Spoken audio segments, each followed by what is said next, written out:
What the fuck's going on this team, Jerry? Bury him! Bury him! Jerry, TJ Watt. He is the best defensive player on the planet. Go! Yes! Yes! We're going to fire! Steelers fans! Bang! Run it down their throat! No! That's not a penalty! Game over! Game over! Don't ask me to do nothing! This is nothing! He's aggressive. Hello. Welcome back to another episode of the Steel Here podcast, where I'm your host, Kevin Adams, alongside my partner in crime, Jersey, Jerry Don. It's been a while. It has been months since we've talked about the Steelers. Now, you and I were pretty burned out at the end of the season. Then they fired Tomlin, so we stepped away a little bit. Well, they don't fire Tomlin. Tomlin steps away on his own. But they bring in Mike McCarthy.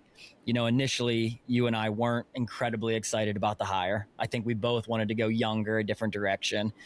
After about 2 months or so of letting it settle in, though, I'm slowly coming around to the idea, and I'll explain to you guys why throughout the episode here. But it's time, Jerry. We just completed the draft. We came off of free agency where we didn't get to talk about that. So we're going to hit on free agency in this episode. We'll hit on McCarthy, Patrick Graham. We'll hit on the draft and kind of the outlook of where we're at from there.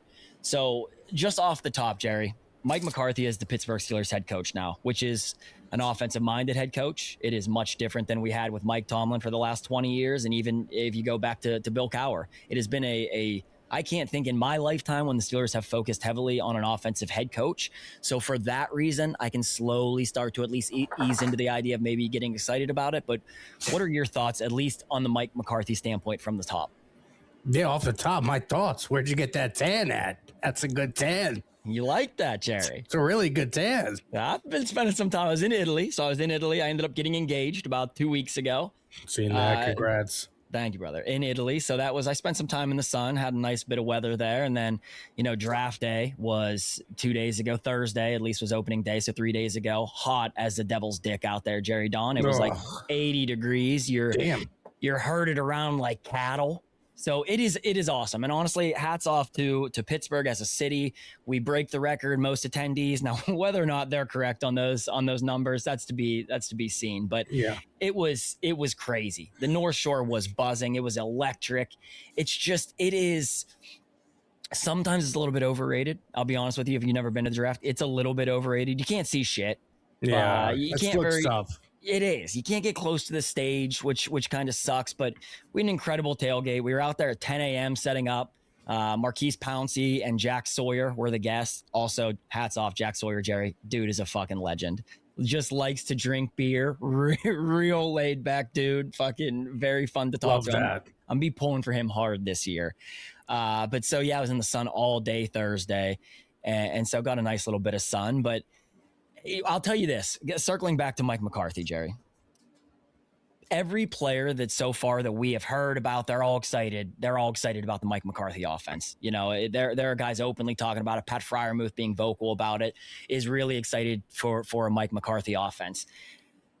I think initially, Jerry, we were both like, fuck, they're just another retread head coach. They can't ever do anything new. They won't go a different direction. So immediately I shit on it. However, he's old already, Jerry. And Mike McCarthy is already an old coach. We're not going to be stuck with this guy for 15, 20 years. Yeah, no way. You might have him for 5 years. And if he gets us a quarterback and retools the offense and gets us in the right direction where we're starting to compete again, I can live with that. I think that's where I'm at in a coaching cycle where a lot of the guys that we initially wanted and thought maybe the Steelers would take a run at didn't even get hired to be head coaches. I think maybe the Steelers were like, okay, we can go with a guy who we don't have to have for 15, 20 years. It can be a stopgap, but can also get this offense that has been terrible for a while. They can get it back in the right direction. And I think that ultimately might be why they went with Mike McCarthy. Yeah, I think that was a big reason why, man. Like you said, they're not going to have him for 10, 20, 25 years. Right. Just not going to happen. One thing I do like, though, is they went offense, Oh, yeah. They went offensive coach. Obviously, we've had our collapses defensively come playoff time over and over again. But McCarthy being an offensive guy, you look at those Dallas teams and you're like, man, they're fucking high-powered offenses, man. And we got the pieces on defense. It's not like we don't have nothing on defense. Right. We're stacked all across. Did we only draft one player on defense? I'm pretty sure. No, two. Yeah. We drafted The corner from Georgia, right? The corner from Georgia. So we go. This is the rundown. So first round, tackle, wide receiver, quarterback, cornerback, guard, wide receiver, tight end, defensive end, safety. So three players, one being a seventh round guy. But yeah, a much different draft for the Steelers. Yeah, if that's a Tomlin Kahn draft, I don't think we're getting that many offensive players. I'll say that. And what have we bitched about for years? You can get to the playoffs on defense. You can win regular season games on defense, but at some point, especially in the in the quarterback gauntlet that is the AFC, if you want to get through the Burrows, the Mahomes, the Lamar Jacksons. Last year we get pounded by the Texans and CJ Stroud, who's not even a great quarterback, but he fucking lights our asses up. If you want to get through Josh Allen, all these other guys in the AFC, at some point, you better focus on offense. And, walking away from this draft, at least that if nothing else, the Steelers have made a very, very conscious effort to bring in offensive players that they think are going to help them, put up points. Oh yeah, for sure. 100%, and they're building that offensive line. I think they got to have one of the youngest offensive lines in football. I think it might be. I think at this point it might be. Across the board. I mean, just young guys, dogs all throughout the offensive line. Not sure what we're going to see play out yet with Fautanu, the first round draft pick. I don't even know how to pronounce his last name. Ianaker, yeah. We'll see what happens there, where we're going to move people around. Broderick Jones, we'll see what happens with him. But, they're very young offensive line, man. A couple of those guys been gelling together for a few years now, so I like that part of it. We have weapons, man. I think Pittman was a very big addition to this offense. It gave Rodgers, that possession receiver, move the chains type of guy. Yep. I like that. Good route tree from him. And the receiver we drafted from Bama, great route tree, could run every route. Yep. Every single route. He's a weapon. I actually was much happier when they came back with him in the second round than I was after opening night. Because, boy, Jerry. I was pissed. Vibes were bad. Can we get to that story? I mean, obviously, we're not going to reveal any names or anything like that. Why don't you tell the story? Whatever. Obviously, I have a guy in the war room, who texted me, Mekhi Lemon, and I said, holy shit. Now, this is 2 picks away from the Steelers pick, right? Right. Obviously, Philly's behind them.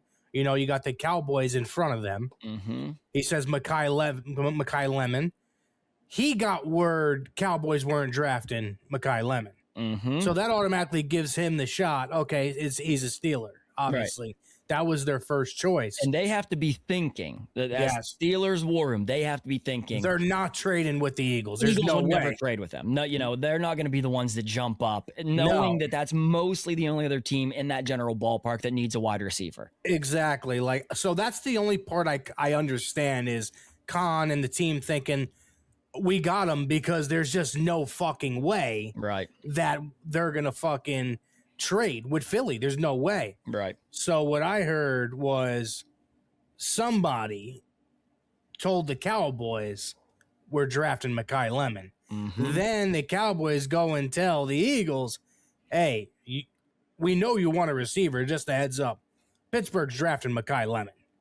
So, you could do a deal with us, and they did the deal. I still don't know why the Cowboys did that. I get it, assets and whatnot, but man, that's your division rival.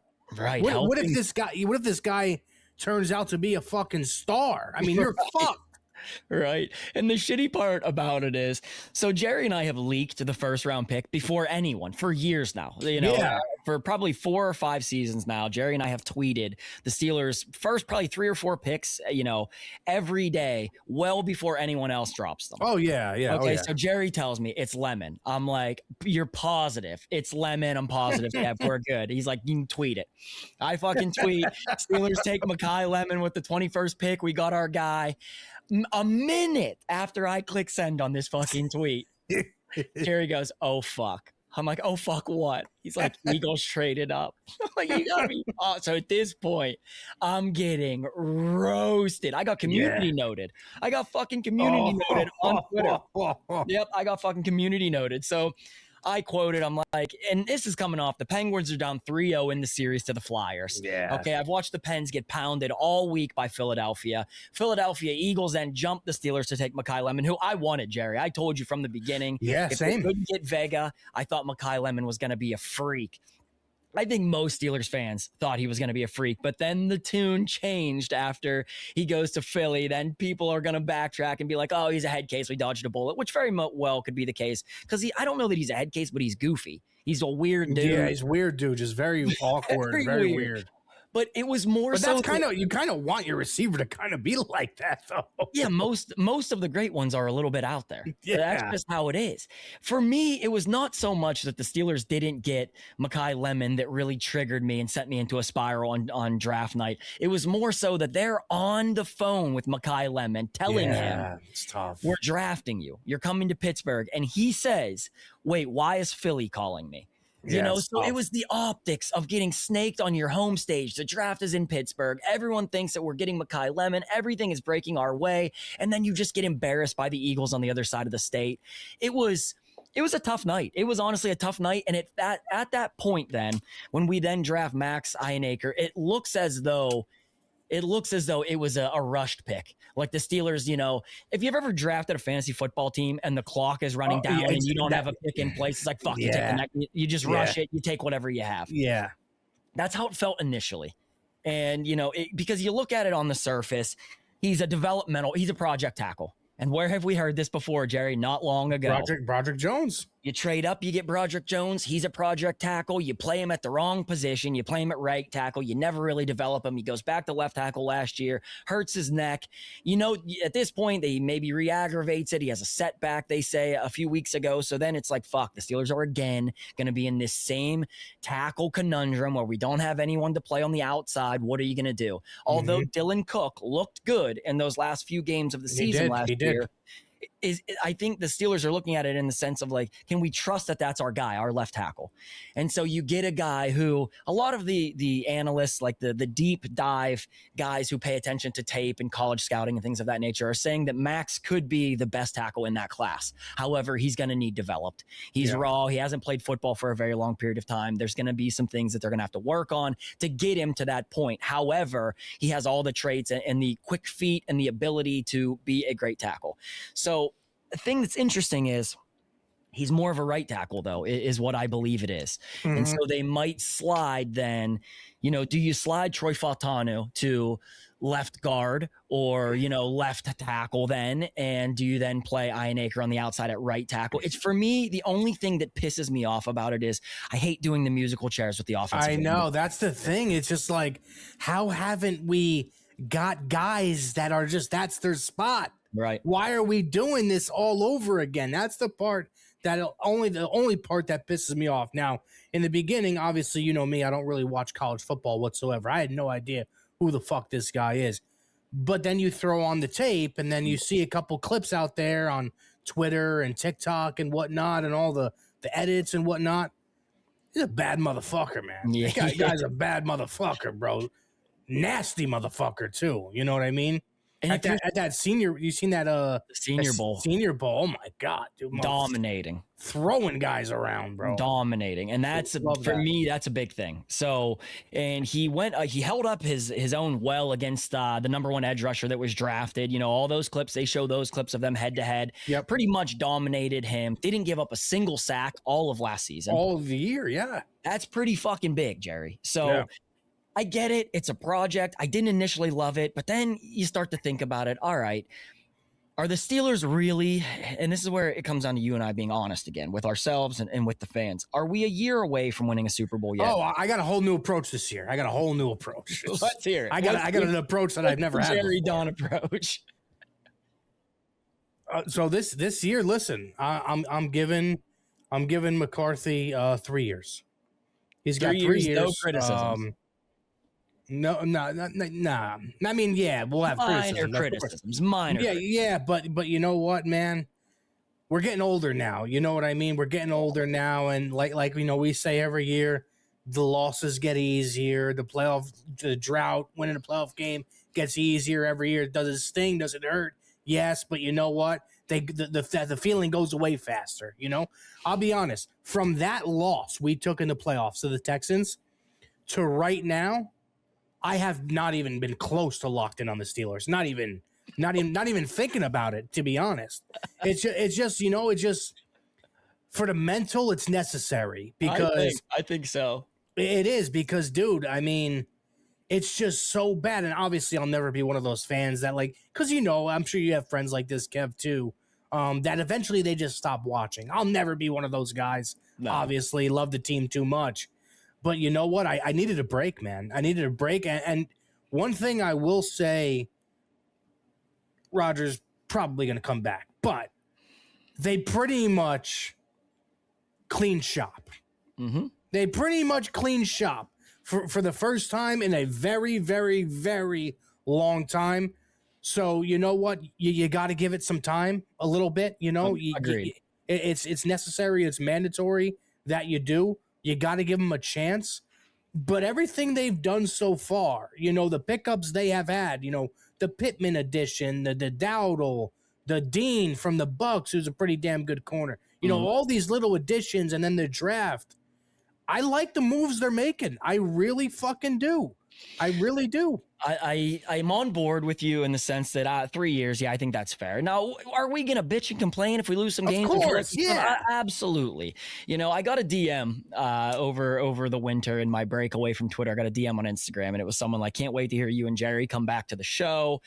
He's like, when are you recording? And I'm like, it's going to be a little while. Like, we're decompressing. It is fucking exhausting. Like, it is exhausting being a fan. And the type of fan, especially that I am, that is like, I eat, breathe, sleep. When it's football season, I am locked in. If I'm awake, I'm fucking locked into the Steelers. Every move, every fucking transaction, practice, the coaches' interviews, every fucking thing. There's not one thing anyone would talk to me about that I hadn't already talked about or heard about at that point. So it is exhausting. So we needed to unplug, especially because I think that it made me, it got to a point under Mike Tomlin as the Steelers head coach, and the losses stacking up that you say get easier. They're easier to swallow because we've seen it so many times, but they still take a fucking toll on me. Yeah. Emotionally and mentally, it still is a fucking frustrating as hell to do.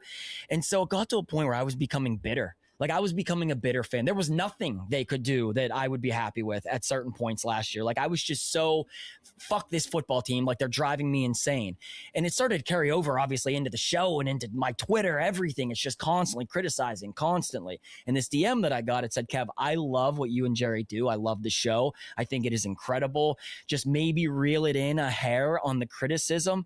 And that's when it hit me. I'm like, man, I am being a bitter fan. And I think it's just after so many years of Mike Tomlin, I was worn down. Like, I genuinely was run down. Yeah, I mean, you were done a long before me. Right. But you could attest to this. I would say that Baltimore loss, I was getting to the point where I was like done with him. Mm-hmm. That was it. There was nothing he could do, the team could do that could bring me back, and believe again. I was just done with them, bro. I was done after that Baltimore loss, bro.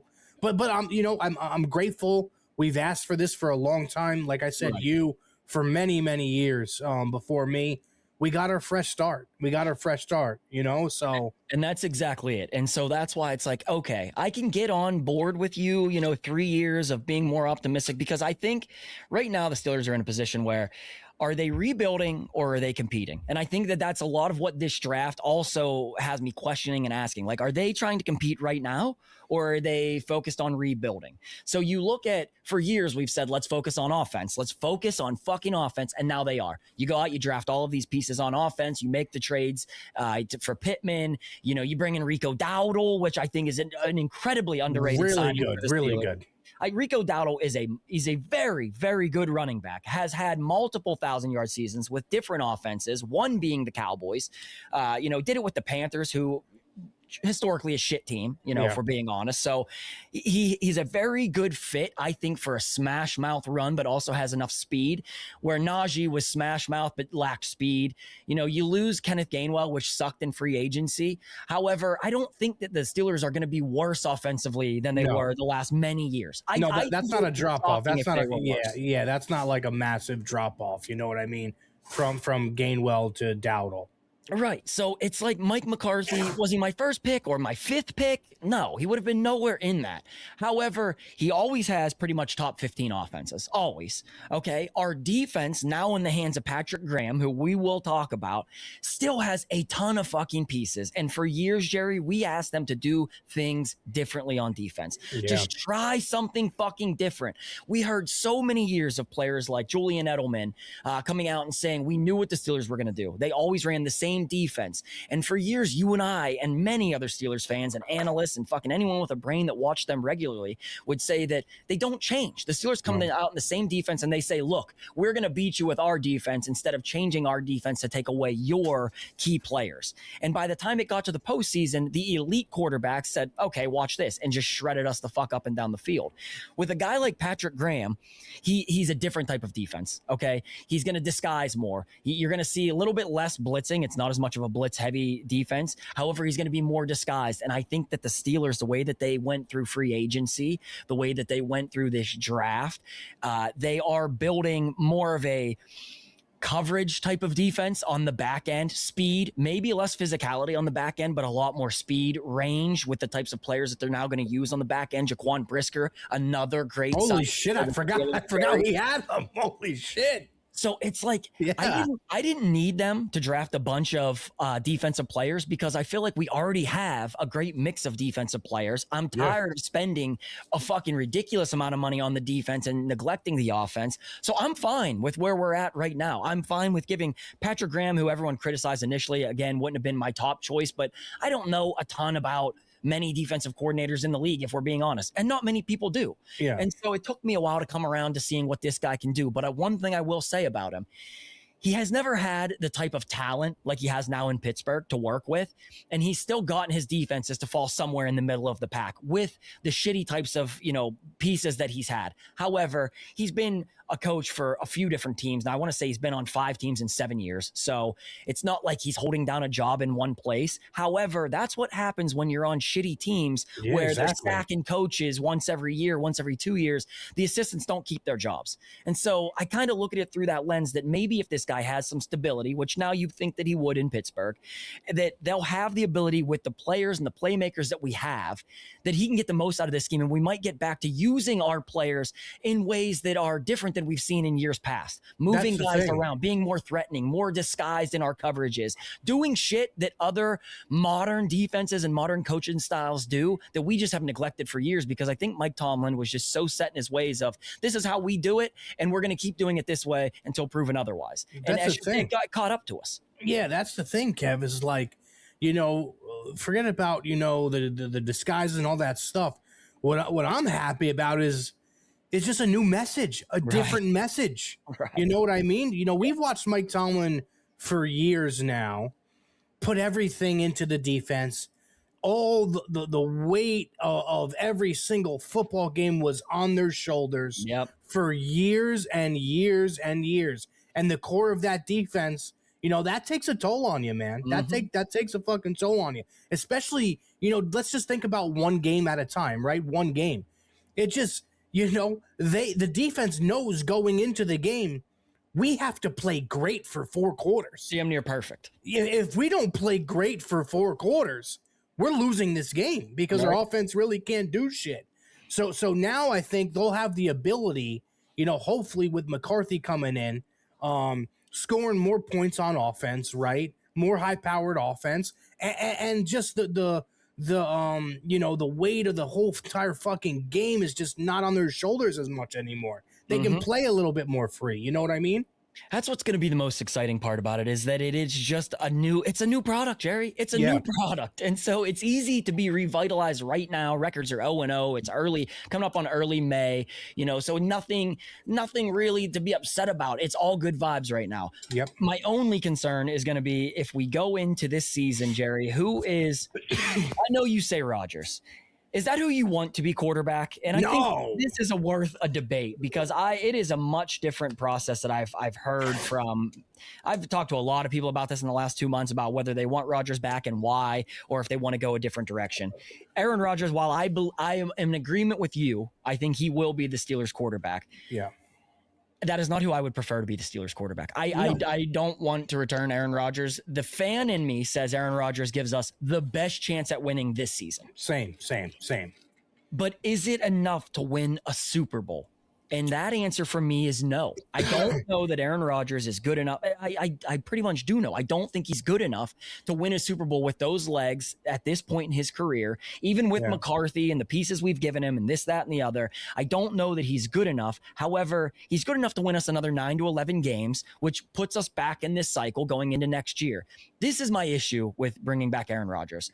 You just drafted Drew Aller, which we'll get to that because that was maybe the most interesting selection in the draft. And I'm a Penn State fan, so it was an interesting selection. We got, by the way, we got Penn State guys all over the place. I know. There's like 7 players now on the roster from Penn State. Yeah. So the interesting thing is, but you also have Will Howard.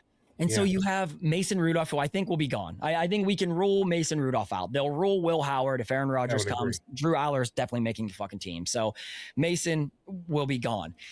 I don't want to go through another season where you don't see Will Howard or you don't see Drew Aller and all we get is Aaron Rodgers.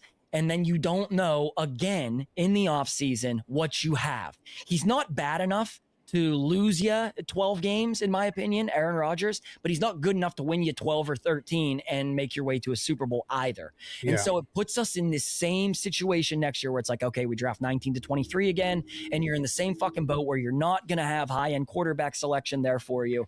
And so what do you have? I would rather play one of Will Howard or Drew Aller. Let them battle it out in camp. May the best man win at that point in time. If you want to keep Mason Rudolph, great. If Aaron Rodgers is not your quarterback, keep him on the roster, fine. He's your veteran presence, whatever. I don't give a shit about it at that point. But I would rather see us give one of those two looks and just at least know if you have something there for the future, great. If you don't, does it put you in a position to then draft a guy next year? Because you have to keep swinging this bat until you get one. Because we can talk about all the other additions to this roster, but until we land that one piece, and I think we've now built the type of team where you can put a young quarterback in and be successful right away. Because this team is pretty fucking solid around the board. I think they've built the team to be that way right now. I just don't want to hand the keys right to Aaron Rodgers. I really don't, Jerry. Yeah, I don't either, man. But listen, I mean, I'll go back to last year, As soon as we signed him, I came on this podcast and I said, don't be surprised if this isn't more than 1 year. Don't be surprised. I said that early on when we got him. I felt like, especially after watching him early on in the season, like that, the odds of that were bigger just because, I don't think Aaron Rodgers played terrible last year. I really don't. At the end, yeah, for sure. But like, I'm with you. I'd rather not see Rodgers because the only way this team has a chance to go to an AFC title game or a Super Bowl, that offensive line has to be like a top 3 offensive line in football. Yeah, they need to be great. Yeah, they need to be like great. Because he just can't move anymore, man. He can't move anymore. Can he make all the throws? Pretty much, yeah. We've seen that last year. He can make a lot of great throws still, but he lacks the mobility. He can't scramble anymore. He can't get outside the pocket much anymore. So I'm with you. I would much rather see Will Howard and Aller battle it out. That's probably not going to happen, but I go back to this now. They drafted Drew Aller, right? Traded up to get him. And it's like, is the competition just going to be Rudolph, Aller, and Howard? Like, why would they do that? Why would they waste that pick? Why would you trade up unless they're just in love with the guy. You know what I mean? So what they said is that was McCarthy's guy. They would have taken him even if Carson Beck was still there. Like, they found him to be the highest talented quarterback after Mendoza. And as a Penn State fan, Jerry, Drew Aller is one of the most frustrating players that the Steelers could have drafted. People hate him. I've seen it on Twitter. Like, I don't watch college football, obviously. You're a Penn State fan. You know the most, so I'm going to let you have the floor here. But, like, from what I've seen, this guy's dog shit, which I can't say no or yes because I haven't really watched college football and I don't really watch him at all. But from just the Twitter, it just seems like this was the craziest pick of all time. Well, a lot of what we're going to read on Twitter are Pitt fans that are still salty that Kenny Pickett didn't work out and how his exit was and how the fans turned on him. And they're going to say, well, West Virginia fans shit on Kenny and Penn State fans shit on Kenny. And so now we're going to do the same to Drew Aller. Let's leave all of that aside. Okay, because when Kenny was drafted, we both wanted him to succeed, even though he's a Pitt player. I don't give two fucks about that. When you put on a Steelers jersey, that is the only thing I care about moving forward. I didn't like Kenny because Kenny just wasn't good for the Steelers. Had nothing to do with the college that he went to. Drew Aller, I will criticize all the same. I criticized him at Penn State. He would go small in the biggest of moments. He didn't play well against the top teams that Penn State played against. However, he took them to the semifinals, not this past season, but the season before. Took them to the college football semifinals, played pretty fucking great for a lot of that season. However, he had better weapons then. He had Tyler Warren, the tight end for the Colts now. At no point really in Drew Aller with his Penn State time did he have elite weapons at wide receiver. They just did not help him at wide receiver. So he was throwing to bums a lot of the time.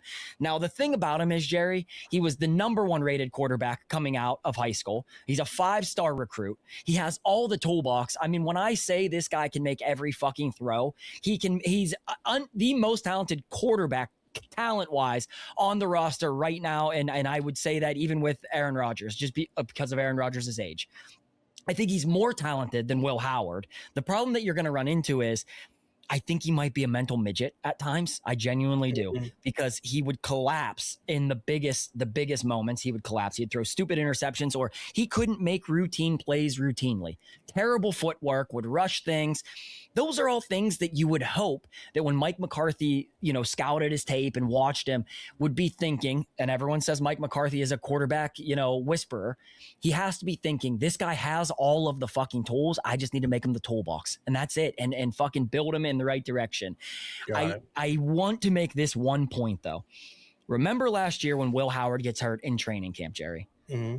We start the show and I say something that at the time everyone said was a hot take and I don't know ball and I'm a fucking idiot. And I ate so much shit for this. I ate immense amounts of shit for this take.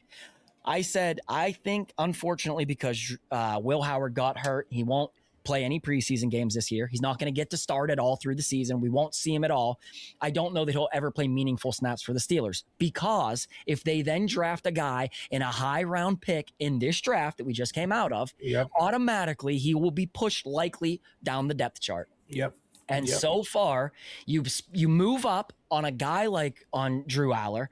You would have to think, yes, they might battle it out, but it's still, if it's Aaron Rodgers, it's still going to be back up at that point than Will Howard. And that's if Drew Aller doesn't jump him anyway. Mm-hmm. You have to be thinking, as Mike McCarthy, Will Howard was not his draft pick. That was a Mike Tomlin draft selection. And you and I know that the Steelers were never really high on Will Howard. They were not at all. So we know that for a fact through some of the connections that Jerry has, that the Steelers... They wanted Shuck. Yes, they wanted Tyler Shuck instead. Which at the time when we said that, we're like, what the fuck? Shuck was playing like shit. Right. And then he turned it up late in the season. But that was their guy. Shuck was their guy. They wanted Shuck. And so we know that maybe they're not the highest as the fan base is on Will Howard. And by all means, I want to see Will Howard play. I think that between the ears, he has everything. I think he has everything you want in a quarterback between the ears, which to me is one of the most important parts. I think from a talent standpoint, he is not nearly as talented as Drew Aller is. He's not. But I'm interested to see this breakdown, and I think I could be very right that you never see Will Howard get meaningful snaps for the Steelers. I think there's a very real chance it comes to fruition. I think you could be right about that, honestly. I got one question. I'll be honest. I don't know if this was real. I don't know if this was AI on Twitter. I seen it yesterday. Was that Aller that said, "Come suck me"? Was that actually him? That's true, actually. That's true? Yes. Come suck me. He said that? Yeah, that came out last year. So wow. That's different. That's different. He's a dog. There's no denying that. He's a 20-year-old kid at Penn State, true. Fucking 45,000 students. You know what? I kind of actually like that. Just straight to the point, straight to business. He's a dog. So there's a DM. For those of you that don't know, we'll give you a quick recap. There's a DM that was screenshotted by the girl I guess he had sent it to, and it leaked, and it was basically, she's like, hey, what are you doing? He's like, I just finished practice. He's like, come through and suck me. And she's like, wow, right to the point. He's like, I move fast, baby girl. Something along the lines of that. He's like, send pics. She's like, what do you want? He says, bend over and spread it. Yeah, yeah. She's like, I don't even know how I would take that picture. He's like, set the timer on the camera. Yeah, like he had it all planned out. Like, this is how you do it. This guy's a fucking dog. But, Ben Roethlisberger was a dog early in his career, and he won titles. So I'm not going to hold that against him. You're a young kid. You're 20 years old. You're going to say and do a lot of stupid shit that I'm not going to hold against you. Definitely a dog, though. However, another dog in the league that we wanted last year, Jackson Dart, we know he's a fucking dog, too. And he ended up being a great quarterback. So I don't think that has any bearing on anything, but it is funny. Nonetheless, it is funny. It's definitely fun. I just couldn't, like, yesterday or 2 days ago, whatever, I think yesterday, that was the first time I've ever seen it. Right? Yeah, no, that's so I didn't know if it was like AI or what. No, obviously in the Penn State community, we've seen it. That's been well talked about. But yeah, that's going to be, to me, one of the most interesting parts of this entire camp is what are you going to do at the quarterback spot? And now, Jerry, when the fuck is Rodgers going to decide whether or not he does want to play football for the Steelers? Because at this, I don't want to do, okay, maybe they already know behind the scenes Aaron Rodgers is coming, just like they said last year, and we did the whole fucking dog and pony show. Brother, I don't know that he is good enough to be doing this anymore, though. No, he's not. Just fucking tell us, are you coming or not coming? Yeah. The early in this offseason is Rooney's telling, we want him to know before the draft. We'd like to know before the draft. And then before the draft, Rooney does another interview and he's like, we've talked to Aaron. We don't know his plans yet. There's no rush on these types of things. Just completely walks it back. Yeah. And so do they know if he's coming, Jerry? Or, I think they got to know. They got to know, number one. Number two, if he does come back, which I think he is, what the fuck is that price tag going to be? Right. Because I sure as hell hope it ain't no $25 million. Well, you heard that they said he wanted, $30 million. I wouldn't. I'd be nice. Hell no. Good riddance. No fucking chance am I giving him 30 M's. Zero chance. I would never. No shot. And so for me, it's like, man, he's not worth 30 million. And at some point we got to rip the fucking Band-Aid off and see what we have in some of these younger quarterbacks. That's just where we're at as a franchise. That's just what you got to do, man. It's just that's it. That's, you know what I mean? Listen, new coaching staff, everything new, some new players coming in. Why don't you just start fresh? At the most important position, just see what you got. You already know what the ceiling is for Rodgers. Right. And the ceiling may be right now is just to make the playoffs. You might not even be able to win a playoff game. And that's exactly where I'm at. Like, I don't want to do this again just because the fan in me wants to win games and win the AFC North and we get excited and because we know that will happen. Steelers start hot. Aaron Rodgers is quarterback. That's great. We're going to fucking be like, oh, he could do it. We can do. However, deep down, I think we know. I don't think he can get through the AFC gauntlet as far as what they're going to have to beat. Now, a lot of those things can change. Maybe the Steelers have the number one defense in football. Maybe McCarthy comes in and makes things a lot better than Arthur Smith ever, could have done for him. There's a lot of other variables here. I still, for my preference, and I've been saying this for years, I wish that they would rip the Band-Aid off of the quarterback spot and start playing younger guys just to see. Let's start rolling the fucking dice and see if any of these hit, because you're not going to know until you have one, and you're never going to compete again until you get one. So exactly. You have to start playing these guys, and that's why I'm totally fine with Aaron Rodgers not coming back. I much rather would go Will Howard to start or Drew Aller, whoever wins the camp battle. I personally don't have any give a shit just because he went to Penn State. I don't care if it's Drew Aller, if it's Will Howard, great. I just want to fucking see it, Jerry. I just want to see what we have in those guys. Well, barring any injuries, hopefully we get to see a little bit of both of them in preseason. Yeah, we should get to see a lot of them in the preseason. I would imagine you get to see a lot of those guys, that's why this is going to be an exciting camp. There's a lot of players I want to see a lot of this year, and those two quarterbacks being high on that list. Before we get into some of the other draft selections, there's another thing you just mentioned that strikes in my mind. You said, I don't want to, what's that price tag going to look like with Rodgers? Yeah. That is one issue we have financially. Another issue we have financially is Nick Herbig, Jerry. He needs paid. He fucking needs paid. And there was all that chatter before the draft that the Steelers would be open to moving maybe Nick Herbig or Alex Highsmith. Which one would you move, Jerry? Highsmith for sure, 100%. Yeah, I agree. 100%. Nicest guy going. Really, really good player, I will say. You know, he's hurt a lot, and I think he has underperformed. I really do. I like Alex Highsmith. I think he is a better run stopper than Nick Herbig. Yeah. I think he's a great pass rusher majority of the time. I think he's a great pass rusher, no doubt about it.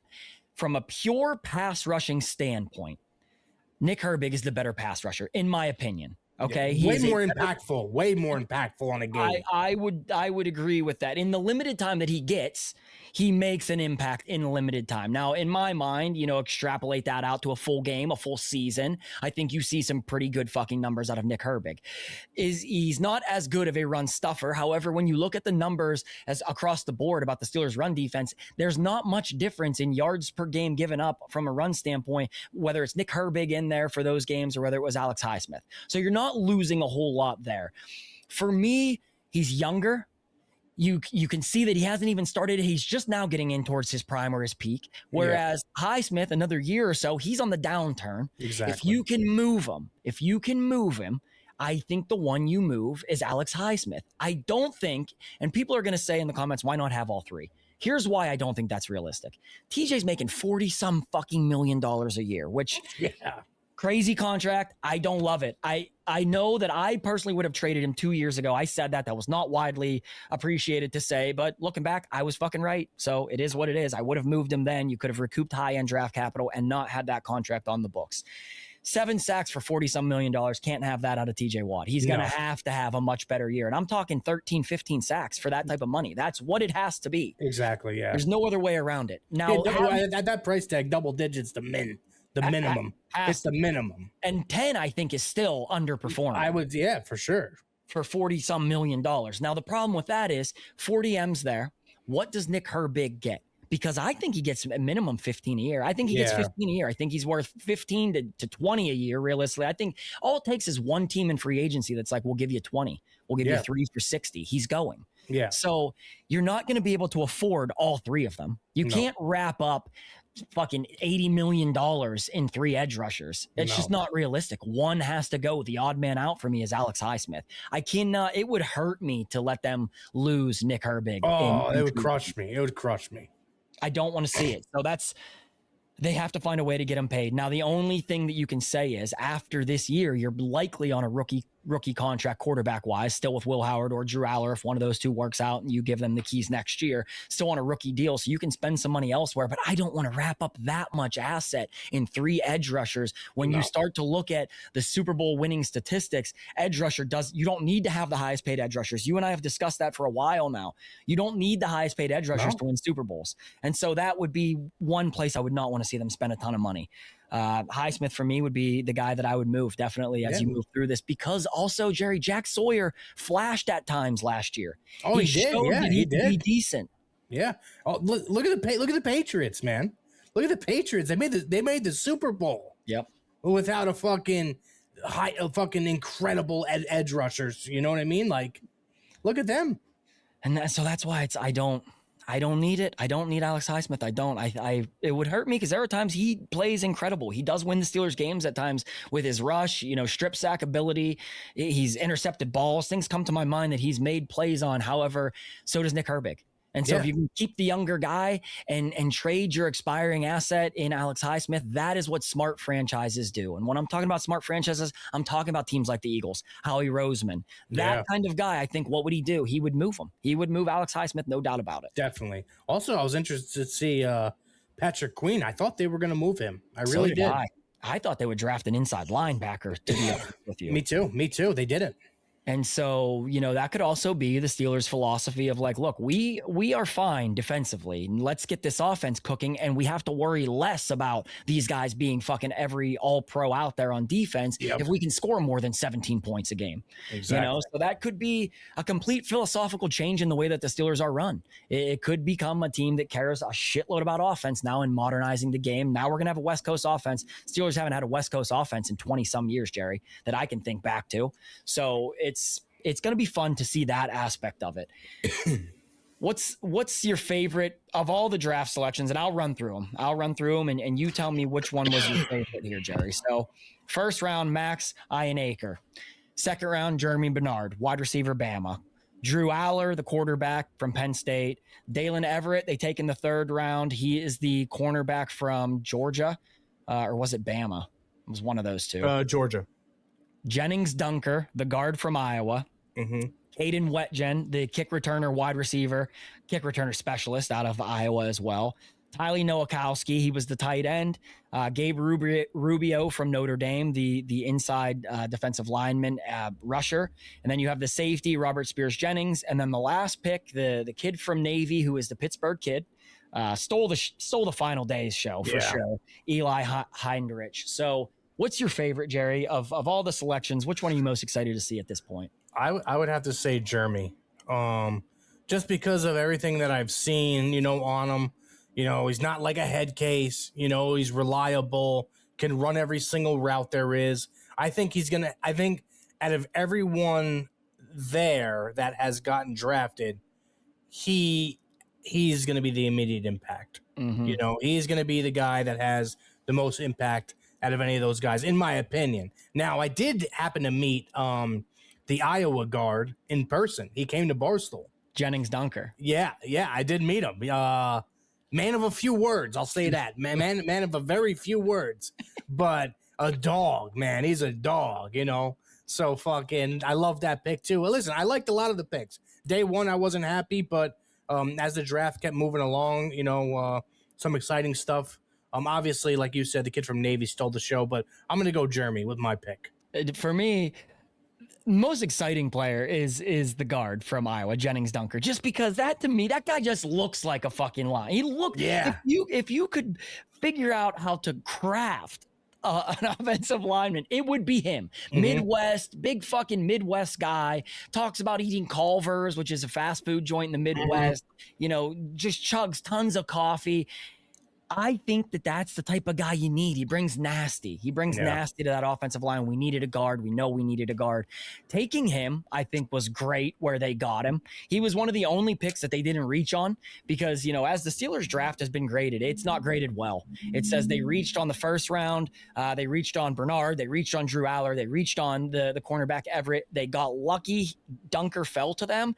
Wetjen, they said they reached on. Pretty much every other player, the Steelers ended up having to reach up 20 or anywhere as far as 100 spots.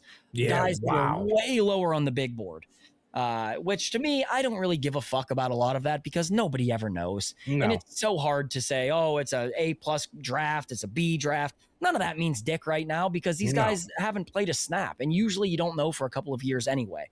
But that Dunker, Jerry. Yeah. He now, if you can get Dylan Cook at left tackle and you can leave until Broderick heals and whatever they're going to do with Broderick, I'm fine with Broderick being gone after this season. And I think the way that it's falling, he probably more than likely is gone. But if you can get Dylan Cook to hold it down at left tackle and you can slide Dunker in at left guard, your center's already locked down. You might have an all-pro this year in Zach Frazier. Yep. You're fine at Mason McCormick at right guard and then your right tackle being Troy Fautanu. They have a much, much better offensive line. Yeah. Now, then you have to figure out if you can develop the Ionacre kid and if he can be a dog. You don't think he could start? I don't know because he's raw. Yeah. He's so raw, I don't fucking know. I'm sure they'll give him all the chances too. I think so too. I think one thing we're not talking about enough here on this show is obviously we've seen it with the Tomlin era. These rookies come in and they don't play. Yes. Right? I think we're going to see a lot more of these rookies getting time. I think so too. Under Mike McCarthy. I think a guy you'll see get a ton of time is going to be Jeremy Bernard, the wide receiver from Bama. I think you'll see him get a ton of time, and I'm going to tell you why. He's definitely our wide receiver 3. Roman Wilson, I unfortunately, I don't know that we'll ever really get to see what Roman Wilson can be at this point in the game. Yeah. They might let him go. Who knows? But wide receiver 3, the slot wide receiver in a Mike McCarthy offense, has produced a top 10 in fantasy points per game. So like it's irrelevant to the NFL game, but that means he's scoring, he's racking up catches, he's racking up yards. Top 10 fantasy in 7 of his 13 full seasons as a coach. And he's had them finish 1, 7, 8, as high as, 9, 9, 9, 8, 1, 7, 8 in half of those seasons. So that wide receiver 3 is fucking pretty massive. damn good. It's massive in a Mike McCarthy offense. This Bernard kid, Jerry, could end up being the best player that we drafted in this class, though. He has all the physical traits on measurables. He measures just as well as Jackson Smith and Jigba, and you saw how dominant he was winning a Super Bowl last year for the Seahawks. Yeah. He has the ability to be a very, very good wide receiver, and he's not a head case, Jerry. No. If you hear that guy talk, he's a Bible beater. He's the most normal fucking person from a wide receiver standpoint you could dream of. I think the only thing he lacks is the speed, right? Like, he's I not think like that top end speed. But I mean, 4.46. That's still pretty fucking fast. I can live with 4.46. Yeah. He's also a big body. He's run the ball. He's more of like a great blocker. Yeah, incredible blocker. And so that's why the Steelers, again, Mike McCarthy's offense is going to have 3 wide receiver sets regularly, a lot more than we had seen him in years past. He's going to have a big role. I think he will be the most impactful this season for sure. The kid I am excited to see in training camp, Jerry, is the 7th round kid. Me too. The Eli Heidenreich. Yeah. Because he's from Pittsburgh. All of his measurables. I don't know if you saw where they compare him to Christian McCaffrey. That was wild. He's basically the same exact type of player as Christian McCaffrey. Now, I'm not saying he's Christian McCaffrey, so let's not fucking clip this and say Kevin's an idiot comparing him to him. From a measurable standpoint, though, he has all the same exact measurables as Christian McCaffrey. Yeah. What's crazy about him is, though, he can run wide receiver routes. He can get open out in space. Yeah. I think a guy like Mike McCarthy who can really, really exploit teams with a guy like Heidenreich. I want to see him make the team. That's like their Turpin. Yeah, like their Turpin, that dude from the Cowboys. You know what I mean? Yep. It's like them. It's like him. And that's why it's exciting right now, because we're going to get to see them use players differently than we've seen in years past. You're going to see innovation. You know what I mean? You're going to see wrinkles, Jerry. You're going to see trick plays. You're going to see shit we don't normally fucking see the Steelers do. And so that's where you look at this roster. Tight end, I think we're good. You're good. Your Freiermuth is good. Darnell, obviously a monster. You added this Riley Nowakowski, who was more of a fullback type of tight end. However, was a great piece of the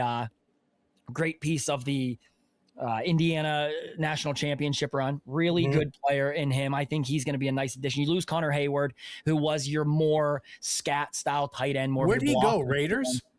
I think he went to the Raiders. Yeah, I'm pretty sure. Raiders? Okay, yeah. Gotcha. And so you needed another guy. You add him. We're good at tight end. We're now good at wide receiver. Michael Pittman, Jerry, massive trade for the Steelers. Yeah, I love it. Fucking massive. You're going to take all the pressure now off of DK. Basically, you have 2 1.5s. I would say that. Maybe they're not elite ones, but they're the highest level 2 you can have. So I would give them 2 1.5s. And then you have whatever Jeremy Bernard can become as your 3. I like the wide receiver spot. For the first time in years, we can say, okay, we're pretty fucking good at wide receiver. Offensive line, we've just gone over it. We've locked down a lot of the holes. It's young. It will take time to gel and mold, but now we have new coaches. We don't have the same bum fucking offensive line coaches, Jerry. I know. We have new guys, so that's why it's another reason to be optimistic. For years, Jerry, what did we hear? That the Steelers have small coaching staff because Rooney is cheap. Rooney won't pay for a big coaching staff. Oh, yeah. Now, Jerry, we have one of the biggest coaching staffs in football with Mike McCarthy coming in. I know, it's wild. How quick so that changed. It tells you it wasn't about the money. It was about the head coach. Yeah. He liked less. Less for him was more with Mike Tomlin. McCarthy's different. So now you have a bunch of coaches. Again, more modern in today's NFL. Coaching staffs in the NFL have been growing every single year, and now we have a normal size staff. So I think you can get more out of your players. Running backs, we're great at running back, in my opinion. I think we're really good at running back. Wide receiver, we're great at. Quarterback, that's the biggest question mark. You go to defensive line, I think we're pretty fucking good at right now. Cornerbacks, Jerry, we have it. Loaded. great cornerback room, in my opinion. Loaded. You re-sign Asante Samuel Jr. You have Joey Porter, who I think is a top 5 cornerback in football. You still have Jalen Ramsey on the back end. You add the third round pick, Dalen Everett. You have great. Yes, Jamel Dean, who was last year the second highest rated cornerback. Yeah, this is going to be interesting to see. I mean, where are they putting Ramsey? So I think safety, but then you have Jaquan Brisker. You still have Deshaun Elliott back there. Yeah. Oh my God, I forgot about Elliott. Holy shit. Yes, we have pieces on the defense now. Yeah, he was hurt all last year, fucking Elliott. Right, and you talk about our edge rushers. We still have great edge rushers if you go into the season with the 4 that we just discussed. And at this point, I don't know if you're trading Highsmith before the season camp, or if you're going to try and trade him during the season, or if maybe they just say fuck it and they ride with him and let him go and get a third round compensatory if he goes elsewhere. But you look at middle linebacker might be the only part of this roster where it's like, okay, I don't love the middle linebacker spot, mostly because I feel like Patrick Queen has let us down a little bit. Yeah. I think Peyton Wilson can still be fucking good. I think you'll finally see a great season of him this year. But you re-sign Cole Holcomb. I've seen that. I didn't get that. I didn't know why they did that. I don't know what the value of Cole Holcomb is personally, but you have Cole Holcomb nonetheless. I think linebacker is the only thing where I'm like, man, I wish we had one dog at middle linebacker that you could hang your hat on, and maybe a new defense, a new scheme out of the defensive side of the ball. Makes him look better, Exactly. Maybe you can help him. Maybe you can help him, ask him to do a little bit less and just play more instinctively than he's been. Other than that, Jerry, I know we do this all the time. We buy back in, we get excited, but they really did have a great free agency. They had a great fucking free agency. You added Joseph Day, the fucking defensive lineman as well.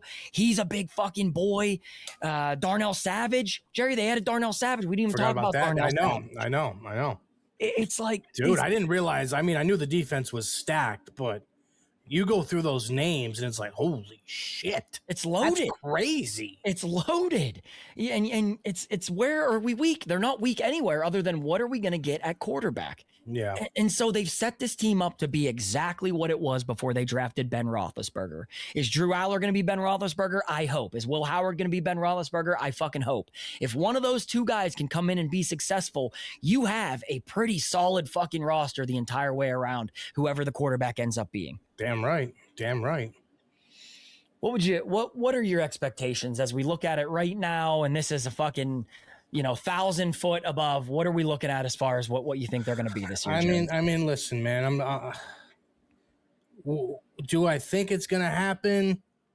I don't know. I'd probably be leaning like 40%. Yeah. 60% no, as far as a playoff win. But I mean, we from the start of the episode, I'm saying listen, new approach. Then we talk about the names, the additions, the draft. And I mean, I really think they could win a playoff game. I mean, I want to be at 40%. I think it's necessary for the mentals, but I think this team can win a playoff game. I think the expectation is playoffs. It should be. That should be it. If it's Aaron Rodgers. Yeah. If it's Aaron Rodgers. Yeah. If it's one of Will Howard or Drew Aller, ultimately that make their way through this thing. Yeah. Making the playoffs would be a victory. Massive. Yeah, that would be a win.